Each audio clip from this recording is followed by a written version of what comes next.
أشهد أن محمد رسول الله.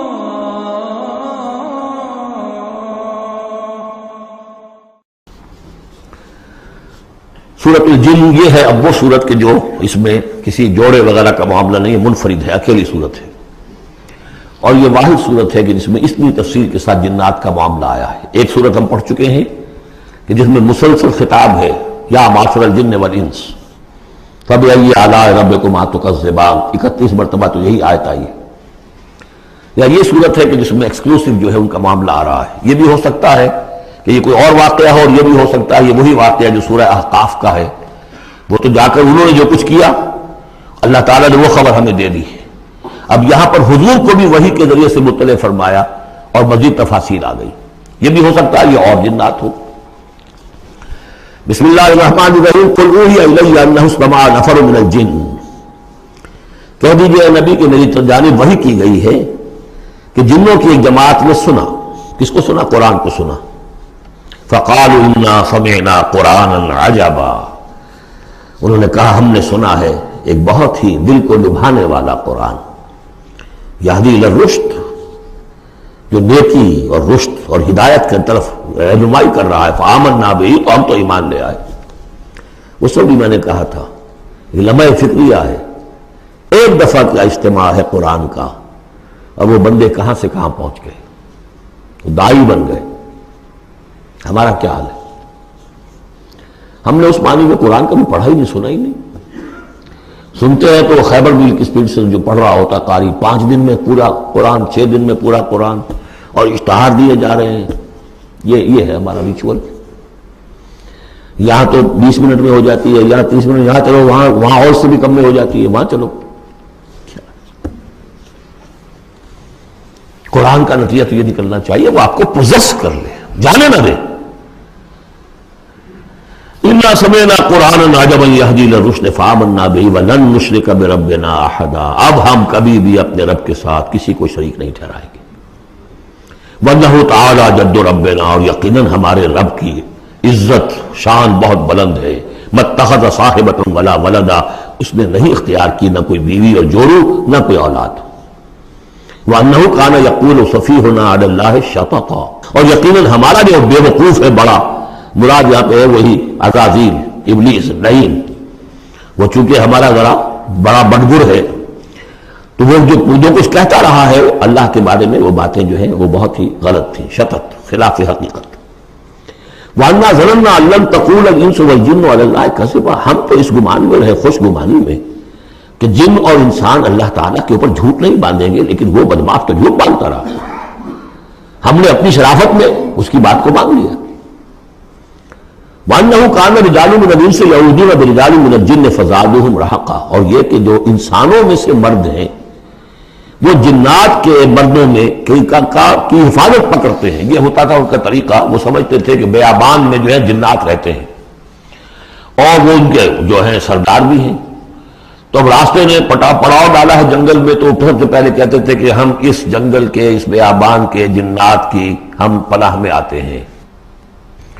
اب وہ سنتے ہوں گے یہ بے وقوف، یہ آدم کی اولاد، ہمارے تو جد امجد کو نکال دیا گیا جنت سے اس لیے کہ اس کو سجدہ نہیں کیا، یہ ہمیں معبود بنائے بیٹھے ہیں، ہماری پناہ طلب کر رہے ہیں۔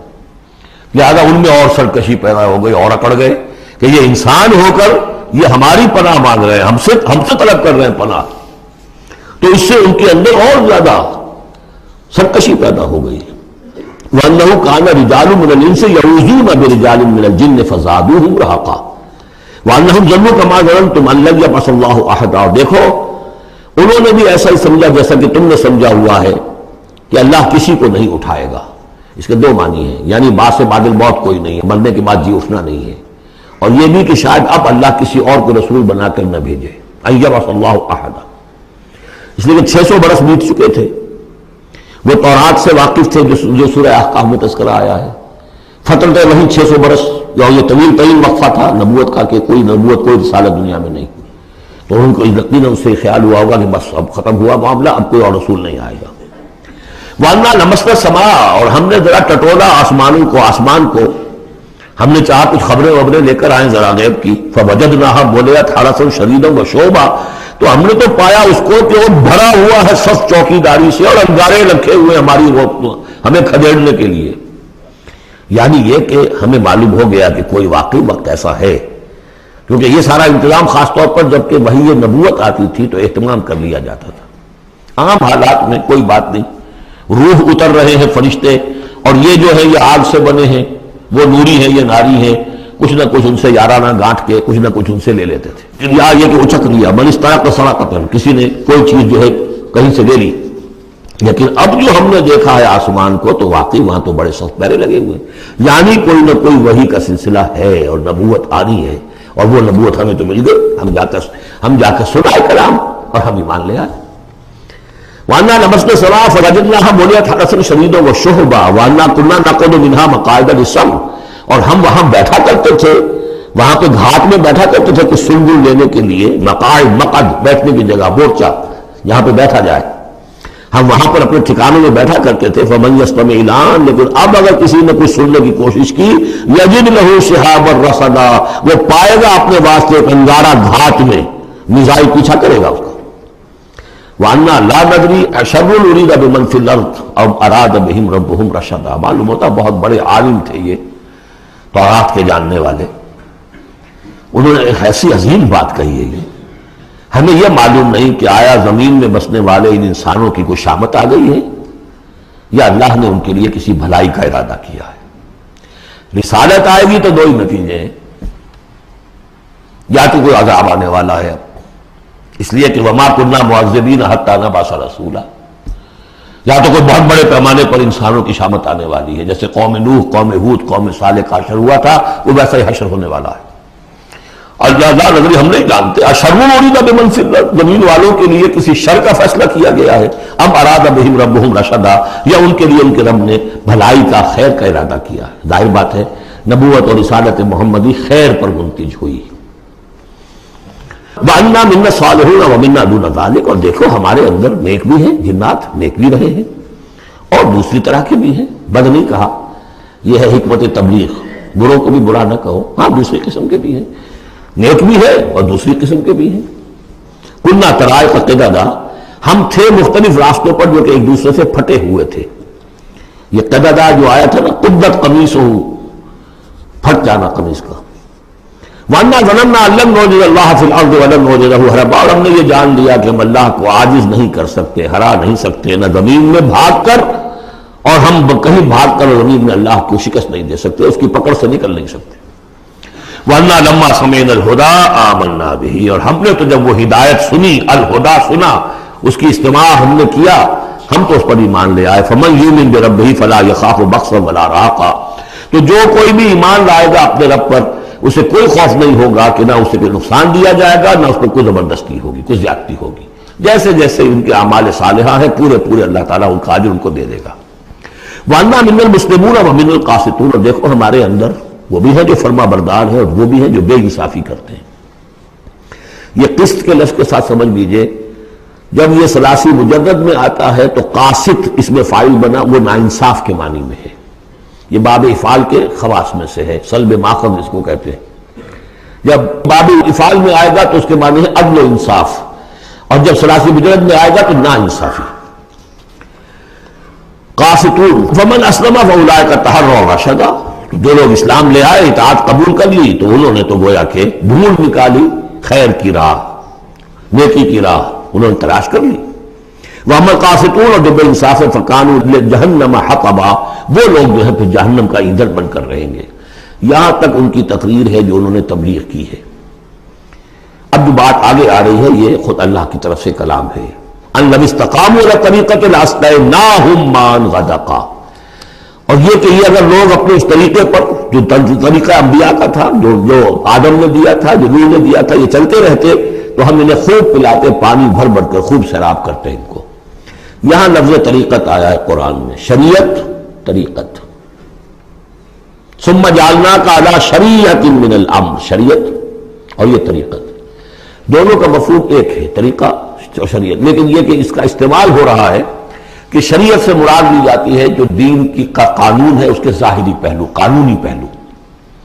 اور طریقت اسی کے باطنی پہلو کا نام ہے کہ ایک نماز ہے، وضو کیسے کرو گے، کیا فرائض ہیں، کیا نوافل ہیں، کیا کام رہ گیا تو وضو نہیں ہوا، یہ شریعت بتائے گی، یہ آپ کو فقیہ بتائیں گے، یہ آپ کو مفتی حضرات بتائیں گے۔ لیکن نماز کی اصل روح تو ہے خشوع اور خضوع، حضور قلب، یہ پھر طریقت کی طرف منتقل کر دیا گیا، بدقسمتی سے پھر ان کو پھاڑ دیا گیا، وہ علیحدہ علیحدہ ہو گئے۔ یہ سب چیزیں یکجا ہونی چاہیے تھی۔ اور جو ہمارے اولین صوفیاء ہیں وہ بہت بڑے عالم بھی تھے، ایسے نہیں تھے کہ صرف صوفی تھے، وہ بہت بڑے مفتی بھی ہوتے تھے، بلکہ اولین کیا اس دور میں بھی جو میں نے آپ کو بتایا تھا کہ قاضی صلاح اللہ پانی پتی رحمۃ اللہ علیہ وہ مفتی بھی ہیں، مفسر بھی ہیں، محدث بھی ہیں، اور بہت بڑے مرشد بھی ہیں، میرزا مذہب جانے جانا شہید کے خلیفہ ہیں۔ اور یہ سب شیخ احمد سرہندی رحمۃ اللہ علیہ کا جو سلسلہ ہے، سلسلہ مجددیہ نقشبندیہ، اس کے بزرگ ہیں، تو وہ ہے وہ جامع صفات لوگ۔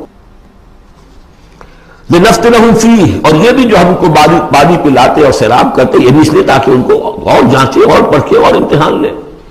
ایک امتحان غربت میں ہے، ایک امتحان تمنگری میں ہے، ایک امتحان فاقے میں ہو رہا ہے، ایک امتحان ہو رہا ہے کہ کثرت سے نے دے رکھا ہے۔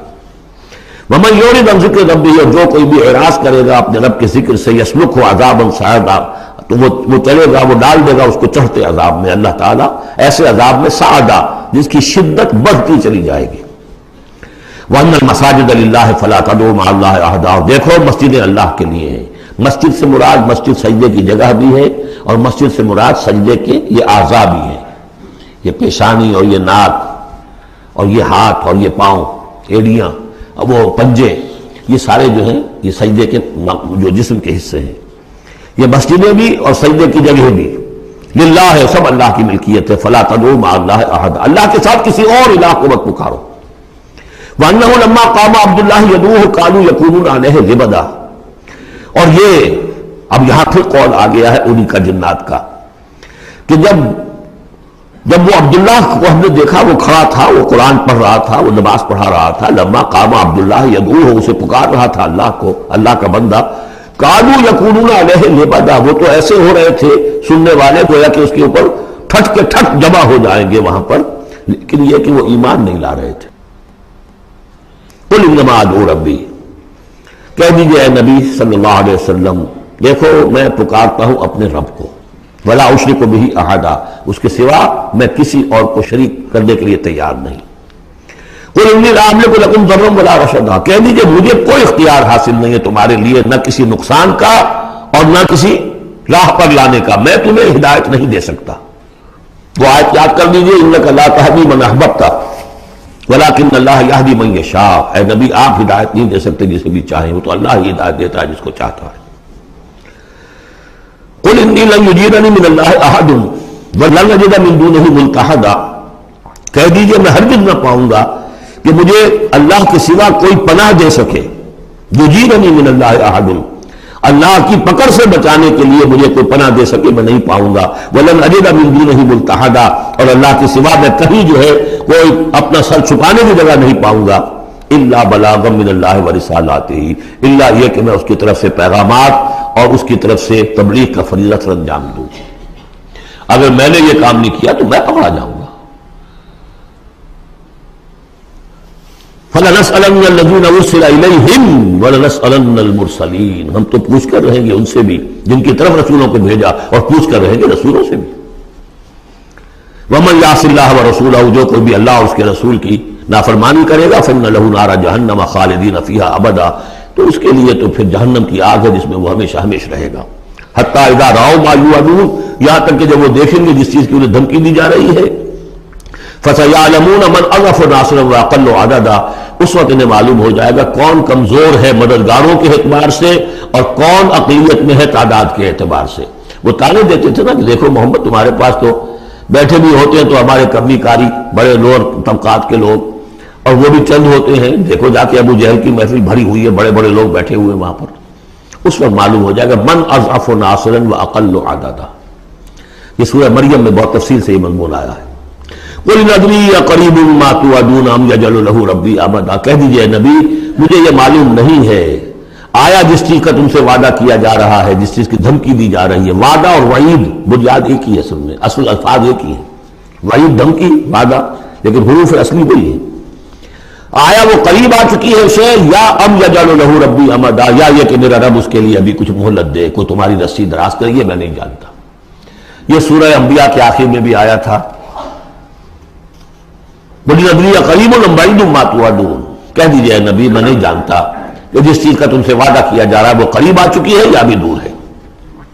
عالم الغیب، وہی ہے غیب کا جاننے والا. فلا یظہر علی غیبہ احدا، وہ اپنے غیب پر کسی کو مطلع نہیں کرتا، الا من ارتضی من رسول، سوائے جس کو وہ چاہے اپنے رسولوں میں سے. یہ بہت اہم قانون ہے قرآن کا، اور اس میں سارا مسئلہ علم غیب کا حل ہوتا ہے. ایک بات تو یہ کہ ہمارے جو بھی بریلوی بھائی ہیں وہ بھی مانتے ہیں، 4 باتیں وہ مانتے ہیں. 3 میں نے ایک مرتبہ تحقیق کی تھی بڑی مفصل، جا کر بعد لوگوں سے ملاقات کی، ابھی میں طالب علم تھا. کہا دیکھیے ہم ثابت مانتے ہیں اس بات کو، نبی کا علم ذاتی نہیں عطائی ہے، اللہ نے جو دیا وہی ہے. نبی کا علم قدیم نہیں، حادث ہے، پہلے نہیں تھا پھر ہو گیا، اللہ نے دے دیا تو ہو گیا. اور نبی کا علم غیر محدود نہیں، محدود ہے. میں نے کہا یہ 3 باتیں جو شخص مان لے، میرا اس سے اب کوئی جھگڑا نہیں رہا. لیکن ہمارے ہاں کچھ لوگوں نے ایک ڈیفینیشن کر لی علم غیب کی. علم غیب وہ ہے جو بغیر کسی کے بتائے خود حاصل ہو جائے. اس اعتبار سے تو میرے پاس بھی علم غیب ہے نہیں، یعنی کسی کے پاس کوئی علم ہے ہی نہیں. ہمیں دیا اساتذہ نے دیا، حضور کو دیا اللہ نے دیا، جبریل کو دیا اللہ نے دیا. اس معنی میں تو ذاتی علم تو کوئی بھی نہیں مانتا کسی کا. علم تو دینے سے ہوتا ہے. البتہ علم غیب کسے کہتے ہیں؟ وہ چیزیں جو ہماری نگاہوں سے چھپا دی گئی ہیں، وہ عالم غیب ہے. جنت ہے، دوزخ ہے، فرشتے ہیں، یہ سب کیا ہے؟ عالم غیب. تو نبیوں کو تو کچھ نہ کچھ حصہ اس کا دکھایا جاتا ہے تو نبی بنتے ہیں نا، ورنہ میرے اور نبی میں فرق کیا ہوا پھر؟ اگر میرا بھی علم وہی ہوتا ان السمع والبصر والفؤاد، تو میرے علم اور حضور کا بھی علم یہی ہوتا تو فرق کیا ہوا؟ حضور نے تو اس دوسرے علم کے اعتبار سے تو صاف کہہ دیا انتم عالم بامور دنیاکم. لیکن حضور کو معراج میں جنت دکھا دی، دوزخ دکھا دی. زمین پر رہتے ہوئے آپ نماز پڑھا رہے تھے، غالباً وہ جو کہ نماز پڑھائی جاتی ہے جبکہ بارش نہیں ہوتی، استسقاء کی نماز، اسی کے دوران اچانک ایک دفعہ آپ آگے بڑھے. لوگ حیران ہوئے کیا ہوا ہے، ایک دفعہ پیچھے ہٹے. لوگوں نے پوچھا بعد میں کہ حضور یہ نماز کا حصہ تھا، یعنی ہم بھی پھر استدعا کیا کریں اس نماز کے اندر؟ فرمایا نہیں، اصل میں میرے سامنے جنت لے آئی گئی، اب بے اختیار میرا ہاتھ بڑھ گیا کہ میں اس کا پھل توڑ لوں، اور میرے سامنے اس کے بعد دوزخ لے آئی گئی، اور اس کا جو بمکا آیا گرمی کا، اس سے میں بے اختیار پیچھے ہٹا. دنیا میں سیر کرا رہے ہیں. بہرحال یہ غیب ہی میں سے ہے. البتہ کوئی غیب، یہ جو مانے اللہ نبی کے لیے وہ کافر ہے، اور وہ مانتے ہیں، بریلوی بھی مانتے ہیں. کل غیب کا کوئی سوال ہی نہیں. نبی کا علم محدود ہے، نبی کا علم حادث ہے، نبی کا علم عطائی ہے. 3 باتیں مان لیجئے. باقی نبی کا علم کتنا تھا کتنا نہیں تھا، یہ میں کون ہوں ناپنے والا اور آپ کون ہیں ناپنے والے. دیا اللہ نے جو دیا، بتایا جو بتایا، اللہ اللہ اور خیر صلی اللہ. تو یہ عالم الغیب وہ ہے غیب کا جاننے والا. فلا یظہر علی غیبہ احدا، تو وہ نہیں مطلع کرتا اپنے غیب پر کسی کو. ہاں الا من ارتضی من رسول، سوائے اپنے رسولوں کے. کذالک نری ابراہیم ملکوت السماوات والارض، ہم نہیں پڑھ چکے؟ ابراہیم کو بھی ملکوت دکھائے، حضور کو معراج کی سیر کرائی. الا من ارتضی من رسول فانہ یسلک من بین یدیہ ومن خلفہ رصدا، جس کو رسول بناتا ہے، غیب کی خبریں دیتا ہے، پھر اس کے آگے اور پیچھے وہ اپنے باڈی گارڈ رکھتا ہے، چوکیدار رکھتا ہے. یسلک من بین یدیہ، اس کے سامنے بھی، ومن خلفہ، پیچھے سے بھی چوکیدار، حفاظت کرنے والے. لیعلم ان قد ابلغوا رسالات ربہم، تاکہ یہ بات بالکل واضح ہو جائے کہ انہوں نے واقعتاً اپنے رب کے پیغامات پہنچانے کا حق ادا کر دیا. جیسا کہ حضور نے پوچھ کر جواب لیا تھا، انا نشہد انک قد بلغت الرسالۃ وادیت الامانۃ وکشفت الغمۃ ونصحت الامۃ، ہم گواہ ہیں حضور. واحاط بما لدیہم، اور اللہ تعالیٰ جو کچھ ان کے پاس ہے سامنے سب کا احاطہ کیے ہوئے ہے. واحصا کل شیء عددا، اور ہر شے کی اس کی جو انوینٹری ہے وہ بڑی مکمل ہے، کوئی چیز وہاں سے غائب ہونے والی نہیں ہے. ہر ایک کا عدد کے ساتھ حساب کتاب کا اس نے رکھا ہوا ہے.